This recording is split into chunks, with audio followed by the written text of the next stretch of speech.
Hello and welcome to my YouTube channel. So आज मैं आपको बताने जा रहा हूँ आईबीएम में पूछे गए कोडिंग क्वेश्चन जो कि आपको 29 नवंबर को पूछा गया है। ठीक है, तो ये रिसेंट क्वेश्चन है जिसमें 3 क्वेश्चन पूछा गया था। फर्स्ट था आपको time to fill the cistern, second था bacteria count and third one था कुछ सॉन्ग ड्यूरेशन वाला क्वेश्चन। मैं तीनों ही आज बताने वाला हूँ। ठीक है, तो हम लोग पहले देखते हैं फर्स्ट को।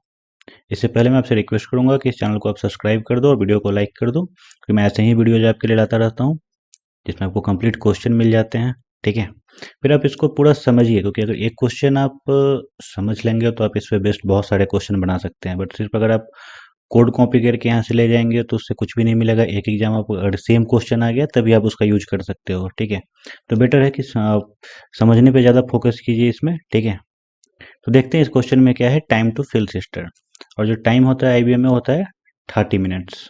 ओके, और एक कोड। तो यहाँ पे क्वेश्चन है, there is a cistern which is filled with water using 2 pipes, pipe 1 and pipe 2। Okay, when pipe 1 alone fill the cistern it takes x hour. तो जो पाइप 1 है वो आपको एक्स आवर में फिल कर देता है, वहीं पाइप 2 है वो वाई आवर्स लेता है। ठीक है, तो हमें एक ऐसा प्रोग्राम बनाना है जो कि यहाँ पे टाइम कैलकुलेट कर दे कि एक्स वाई दोनों अगर साथ में इसको फिल करे तो कितना टाइम लगेगा। ठीक है, देखते हैं फिर फंक्शनल डिस्क्रिप्शन में क्या दिया गया है।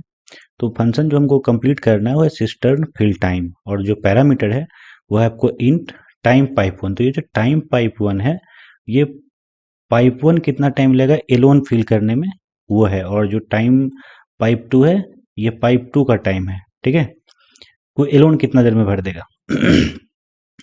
और जो इसमें डिस्क्रिप्शन में दिया गया है, function must print the time in hours.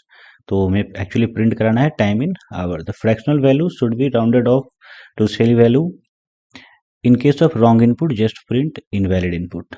Okay, तो अब यहाँ पे ये तो समझ ही गया होगा कि एक्चुअली हमको अगर आवर भी प्रिंट कराना है और साथ में इनवैलिड इनपुट भी प्रिंट कराना है, तो ये है आपको स्ट्रिंग और ये होगा इंट। यानी कि हमको रिटर्न टाइप क्या रखना है, वॉइड ही रखना है, क्योंकि हम दोनों साथ में रिटर्न नहीं करा सकते। फिर देखते हैं कुछ कॉन्स्टेंट है वो क्या क्या है। तो फर्स्ट है, neither of the time pipe 1 and time pipe 2 can be negative. ये निगेटिव नहीं हो सकता है, मतलब निगेटिव नहीं हो सकता, मतलब जीरो हो सकता है। ठीक है, सेकेंड पॉइंट क्या है, at least one of the pipe should be open to fill the cistern. जरूरी नहीं है कि दोनों पाइप ओपन हो, एटलीस्ट एक होना चाहिए। ठीक है, और जो टाइमिंग है वो क्या है, 0 to 20 है। इंक्लूसिव रेंज में देख लेते हैं कि 0 से बड़ा होना चाहिए और 20 से छोटा या उसके बराबर होना चाहिए। 0 के बराबर भी हो सकता है। ठीक है, ये आप समझ चुके हैं यहाँ तक। अब आगे देखते हैं। सैंपल इनपुट में दिया गया है कि जो पाइप 1 का टाइम है वो है आपका 9 आवर्स, पाइप 2 है 0 आवर्स, तो आउटपुट हमारा आ जाएगा 9 आवर्स। तो ये क्वेश्चन अब तक आप समझ चुके हो क्या है। अब मैं इसे डिटेल में थोड़ा बताता हूँ। सबसे पहला चीज, ये क्वेश्चन है आपको वर्क एंड टाइम का। ठीक है, ये क्वेश्चन है वर्क एंड टाइम का। तो इसको सॉल्व करने से पहले तो हम लोग ये देखेंगे कि इसको मैनुअली मैथमेटिक्स में कैसे करते थे। ठीक है, तो अब सपोज करो कि यहाँ पे हमारा पाइप, सपोज यहाँ पे हम पाइप नहीं लेके ए और बी ले लेते हैं। ए है और बी है। अब ये इमेजिन कर लो कि ए जो है किसी काम को 10 घंटा में पूरा कर लेता है और बी उसी काम को 20 घंटा में पूरा कर लेता है। वैसे ये कुछ अनइवन सा रिजल्ट आने वाला है, इसलिए हम ऐसा करते हैं, इसको 20-20 मान लेते हैं। सपोज करो दोनों इक्वल है। ठीक है, तो हमें बताना है कि ये दोनों जब साथ में काम करेगा तो कितने देर में कर लेगा। तो हम यहाँ पे क्या करते हैं, ये दोनों का एलसीएम निकाल लेते हैं। तो यहाँ पे एलसीएम आ जाएगा 20, और 20 आने के साथ यहाँ पे हम फिर इसका इफिशियंसी निकाल लेते हैं दोनों का। तो यहाँ पे इफिशियंसी इसका भी 1 आ जाएगा और इसका भी 1 आ जाएगा। तो जब दोनों साथ में काम करेगा तो हो जाएगा ए प्लस बी। तो इफिशियंसी हो जाएगा 2 और टोटल वर्क हो जाएगा 20। तो यहाँ हम सीधा इससे इसको डिवाइड कर देंगे तो जो टाइम है वो निकल के आ जाएगा 10 आवर्स। ठीक है, ये इसका लॉजिक है।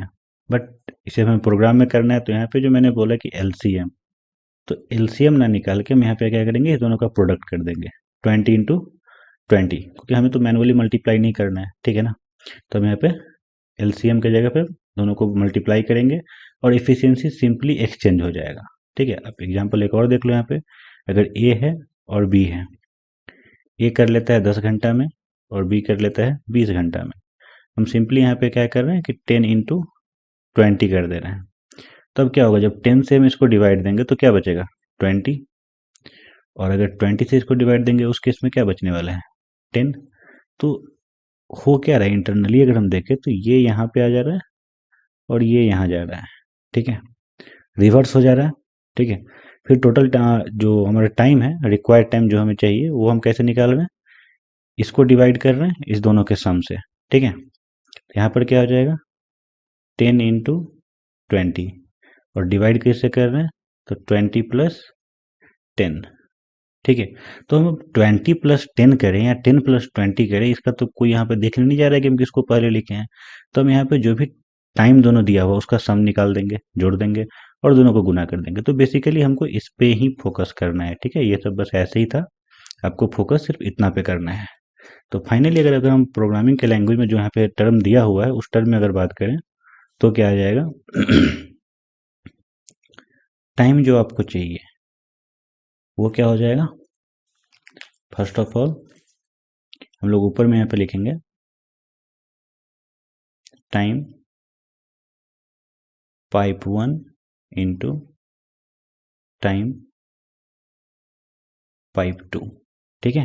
दोनों को गुना कर दिए, divided by time pipe 1 plus time pipe 2, ठीक है। बस इससे हमारा निकल जाएगा। यही हमको एक फॉर्मूला लिखना है कोड के अंदर और इससे हमारा काम हो जाएगा। अब आते हैं कुछ वैलिडेशन है। वैलिडेशन क्या है, जैसे कि हम ये देखेंगे कि अगर जीरो दिया हुआ है, जैसे हमारे इनपुट में क्या दिया हुआ है, 1 का 9 दिया हुआ है और जीरो दिया है। जीरो का मतलब है कि ये पाइप काम ही नहीं कर रहा है।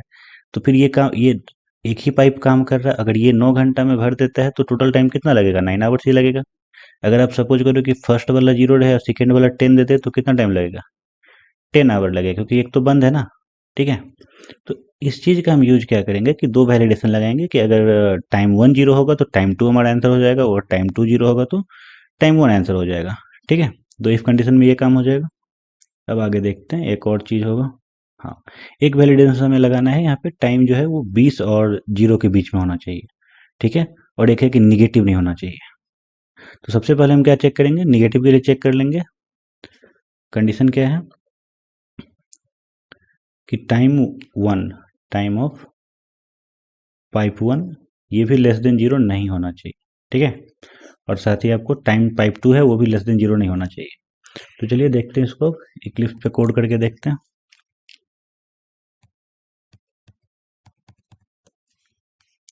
ओके, तो ऑलरेडी मैंने क्लास यहाँ पे बना लिया है। इसके अंदर हम क्या करेंगे, एक मेथड बनाएंगे, public void, sorry caps lock is on, public void fill cistern time, और ये पैरामीटर क्या ले लेगा तो इंट, और इंट में टाइम पाइप 1 और उसके साथ ही इंट टाइम पाइप 2, ठीक है। ये दो पैरामीटर ले लिया। अब जो सबसे पहला वैलिडेशन हमारा यह है कि निगेटिव नहीं होना चाहिए। अगर निगेटिव हुआ तो हम इनवैलिड इनपुट रिटर्न कर देंगे, ठीक है। तो if time pipe 1 less than zero, अगर ये जीरो हो, और का साइन लगाएंगे यहाँ पे, time pipe 2 sorry time pipe 2 less than zero, ठीक है। अगर ये भी जीरो होगा तो इस केस में हमें क्या कर देना है, system dot out dot println print करा देना है हमें इनवैलिड इनपुट, ठीक है। और इसके बाद हम नहीं चाहेंगे कि हमारा कोड आगे रन करे, इसके लिए यहाँ पे हम क्या कर देंगे, रिटर्न लगा देंगे। रिटर्न का सिंपल सा काम इतना ही कि जहां पर भी ये होगा उसके आगे का अगर ये एग्जीक्यूट हो गया रिटर्न, तो इसके आगे का कोई भी कोड एग्जीक्यूट नहीं होगा इस मेथड में, ठीक है। ये इस मेथड से बाहर आ जाएगा। तो अगर हमारा जो कंट्रोल है इफ कंडीशन के अंदर जाता है तो फर्स्ट लाइन तो अच्छे से प्रिंट करेगा, उसको रिटर्न पे आएगा, बस इस मेथड से बाहर निकल जाएगा, ठीक है। तो फर्स्ट कंडीशन हमारा हो गया। सेकेंड कंडीशन में क्या था कि हमें ये चेक करना है कि टाइम जो है वो 0 और 20 के बीच में है नहीं है, ठीक है। तो यहाँ पे हम चेक करेंगे if time pipe 1 greater than equal to 0, ठीक है, greater than equal to 0 and time pipe 1 less than equal to 20। ये तो हो गया, एक हमारा ये कंडीशन हो जाएगा। इसके साथ ही हम एंड लगा लेते हैं क्योंकि हमको दोनों टाइम इतना में ही चाहिए। तो टाइम पाइप 2 का भी ले लेते हैं, ग्रेटर देन इक्वल टू 0, और इसके साथ ही एक और एंड लगाएंगे, इसमें भी ले लेंगे time pipe 2 less than equal to 20। Okay, तो ये हमारा वेरी क्या कर रहा है कि टाइम जो है पाइप 1 का टाइम है वो 0 से लेकर 20 के बीच में है या नहीं है, और टाइम टू पाइप 2 का जो टाइम है वो भी 0 से 20 के बीच में है या नहीं है। अगर ये होगा, ठीक है, अगर 0 से 20 के बीच में होगा तो वैलिड केस है, ठीक है। अब इसके अंदर हम सब कुछ सॉल्व करेंगे, बट उससे पहले इसका जो हम एल्स पार्ट है वो लिख देते हैं, ठीक है, ये एल्स पार्ट। ओके, तो जब ये इफ में नहीं जाएगा, इफ तो वैलिड कंडीशन था, तो अगर इसमें गया तो हमारा कोड एग्जीक्यूट करेगा, नहीं तो हमें क्या करना है, फिर से रिटर्न करना है ये चीज़। तो इसको हम कॉपी कर लेंगे यहाँ से और इसमें पेस्ट कर देंगे, ठीक है। अब आते हैं कि अगर सब कुछ सही है कंडीशन तो क्या करना है। तो इस बीच में हमें क्या करना है, फर्स्ट ऑफ ऑल अब यहाँ पे हम चेक करेंगे कि पाइप 1 कोई एक का टाइम 0 है या नहीं है, ठीक है ना। तो यहाँ पे if time pipe 1 equal to 0, अगर ये 0 हुआ तो यहाँ पे हम क्या कर देंगे, ओके वेट, ओके, सो इसमें हम रिटर्न कर देंगे टाइम पाइप 2, क्योंकि 1 0 है तो जितना भी टाइम लगेगा सेकेंड को वही होगा, और इसके बाद हमको क्या करना है, आगे सॉल्व नहीं करना है, तो यहाँ पे रिटर्न स्टेटमेंट लगा देंगे, ठीक है। फिर सेम कंडीशन को हम कॉपी करेंगे, बस टाइम चेंज कर देंगे, कंट्रोल सी, और फिर यहाँ पे आपको कंट्रोल भी करना है, और यहाँ से 1 को 2 कर देना है, और यहाँ पे 1 कर देना है। तो ये एक्चुअली क्या कर रहा है, देखिए फर्स्ट इफ स्टेटमेंट में हम ये चेक कर रहे हैं कि टाइम पाइप 1, अगर पाइप 1 का टाइम 0 है तो अभी सी बात है जो भी टाइम लगेगा वो पाइप 2 को ही लगेगा, तो जो भी उसका टाइम है वो हम रिटर्न कर देंगे यहाँ पे, ठीक है, प्रिंट करा देंगे उस चीज़ को। सेकेंड में क्या है कि इफ टाइम 2 0 है तो इस केस में हम फर्स्ट वाले को प्रिंट करा देंगे, ठीक है।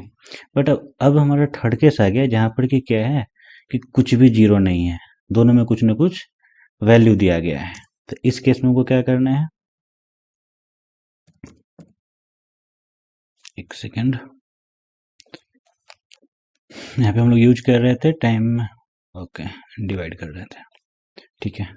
तो रिटर्न तो हमको इंटीजर वैल्यू ही करना है, तो इंट रिजल्ट इक्वल टू, अब यहाँ पे इसमें हम क्या कर रहे हैं, time pipe 1 into time pipe 2, और इसको डिवाइड कर रहे हैं time pipe 1 plus time pipe 2 से, ठीक है। तो ये कुछ ना कुछ वैल्यू आ जाएगा, बट यहाँ पे क्या दिया गया है कि हो सकता है ये वैल्यू फ्लोट में है, तो हम इसको क्या करेंगे, फ्लोट में स्टोर करा लेते हैं, और फ्लोट में यहाँ ही जाएगा। इसके बाद यहाँ पे हमको सेली फंक्शन भी लगाना है, तो मैथ डॉट सेली, और ये डबल वैल्यू लेते हैं, तो यहाँ पे देखते हैं कि ये ले रहा है या नहीं ले रहा है, इसको ले लेना चाहिए।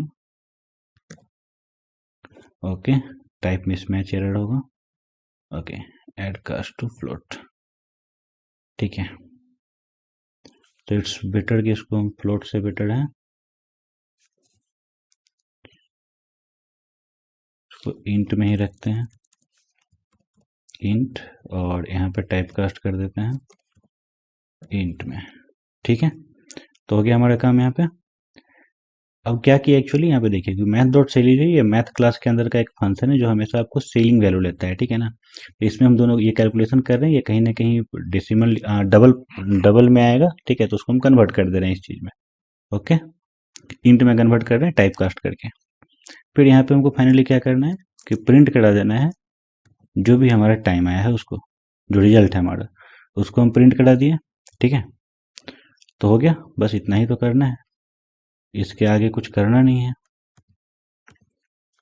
ओके, तो मैं एक और समराइज कर दे रहा हूँ यहाँ पे कि सबसे पहले हम क्या किए कि टाइम यहाँ पे चेक किए कि वो लेस देन 0 है या नहीं, ठीक है, निगेटिव है या नहीं। अगर निगेटिव है तो इनवैलिड इनपुट, अगर निगेटिव नहीं है तो 0 से 20 के बीच में है या नहीं, अगर है तो फिर आगे हम कैलकुलेशन कर रहे हैं, नहीं हो तो यहाँ पे हम इनवैलिड रिटर्न करा रहे हैं। ठीक है, तो अब इसको चेक करना पड़ेगा। तो हमारा मेथड यहाँ पे ख़त्म हो रहा है। ओके, तो इसके बाद इस हम मेन मेथड यहाँ पे लिख लेंगे, मेन मेथड, और इसके अंदर हमें पास करना है, सबसे पहले तो एक ऑब्जेक्ट बनाएंगे, source class S equal to new source, और इसके साथ ही S dot fill cistern time, ये हमारा मेथड है। तो टाइम 1 में हम देते हैं 9 जो हमारा इनपुट था, और टाइम 2 में पास कर देते हैं 0। ठीक है, तो अब देखो ये क्या कर रहा है, अगर इसे हम प्रिंट कराते हैं तो ये 9 दे रहा है। ठीक है, इसके साथ ही हम कुछ इनवैलिड डाटा भी पास कर लेते हैं। सपोज डैट यहाँ पे हम -1 पास कर लेते हैं। अब देखते हैं क्या आता है, -1 आता है या नहीं आता है। तो इनवैलिड इनपुट आ रहा है। ठीक है, तो ये कंडीशन हमारा वैलिड हो गया। अब हम 21 जो हमारा 20 का जो बाउंड्री था उसको चेक कर लेते हैं।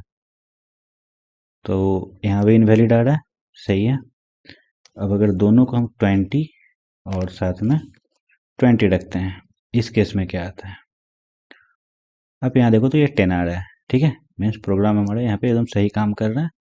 तो बस इसमें आपको कोई भी डाउट हो तो आप इसमें कमेंट सेक्शन में आप पूछ सकते हो। ठीक है, कोई भी चीज़ कहाँ पे कैसे यूज हुआ है, कोई भी डाउट हो, कैसा भी डाउट हो, आप पूछ सकते हो। चैनल को सब्सक्राइब जरूर कर दीजिएगा और वीडियो को लाइक कर दीजिएगा। फिर मैं नेक्स्ट वीडियो आज ही अपलोड करने वाला हूँ, नेक्स्ट वीडियो भी।